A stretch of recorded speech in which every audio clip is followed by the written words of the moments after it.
من صام رمضان ثم اتبعہ ستا من شوال، جس نے رمضان کے روزے رکھے اور اس کے بعد شوال کے 6 روزے رکھے، کانا کصیام الدہر، اسے صیام الدہر یعنی پورے سال روزہ رکھنے کا ثواب ملتا ہے۔ 6 روزے اور رمضان کے روزے، تو رمضان کے 30 روزے ہو گئے اور 6 روزے 36 ہو گئے، اور اللہ کے یہاں ہر نیک عمل پر کم از کم 10 گنا ثواب ملتا ہے۔ من جاء بالحسنۃ فلہ 10 امثالھا۔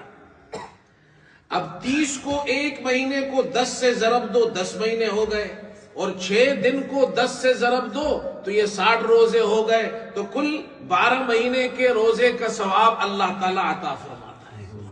کتنی بڑی فضیلت کی بات ہے۔ لیکن یہ فضیلت مسلمان کو حاصل کرنی چاہیے، لیکن چند مسائل بھی سمجھنے چاہیے۔ کوشش کریں ہم مسلمان ان 6 روزوں کو رکھیں تاکہ ہمیں یہ فضیلت حاصل ہو جائے، لیکن چند مسائل یہ ضروری ہے سمجھنا۔ ایک یہ کہ شوال کے 6 روزے جو شروع ہوں گے عید کے دن کے بعد سے شروع ہوں گے۔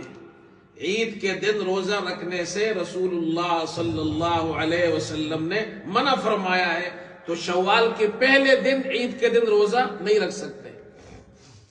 نمبر 2، دوسرا مسئلہ، آپ 6 روزے اکٹھے رکھیں یا 6 روزے الگ الگ رکھیں اس مہینے کے اندر، یہ بھی جائز ہے۔ آپ 2 ایک ہفتے میں رکھ لیں، 2 اگلے ہفتے میں رکھ لیں، 2 روزے آخری ہفتے میں رکھ لیں، یہ بھی جائز ہے۔ اکٹھے بھی رکھ سکتے ہیں اور اس کو جدا جدا بھی رکھ سکتے ہیں، آپ کو اس کی اجازت ہے۔ اگر آپ ویکینڈ میں فارغ ہیں، آپ 2 روزے رکھ لیں، آپ کے شوال کے 6 روزے آپ اس طرح پورے کر سکتے ہیں۔ اسی طرح ایک مسئلہ یہ بھی ضروری ہے، ہم سے یہ سوال کیا جاتا ہے کہ جن لوگوں کے رمضان کے روزے رہ گئے ہیں، خاص طور پر خواتین کے روزے رہ جاتے ہیں، کسی کے 6، 7، 8 روزے رہ جاتے ہیں، وہ روزے ان کو قضا رکھنے ہیں۔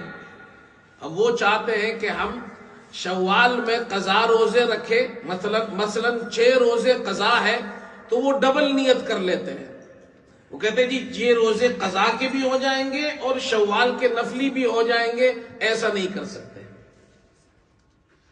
شوال کے 6 نفلی روزے فرض نہیں ہے آپ پر، لیکن رکھنے ہیں تو اس کو الگ رکھنا ہے، اور جو قضا روزے ہیں ان کو الگ رکھنا ہے۔ ان کو مکس نہیں کر سکتے ہیں۔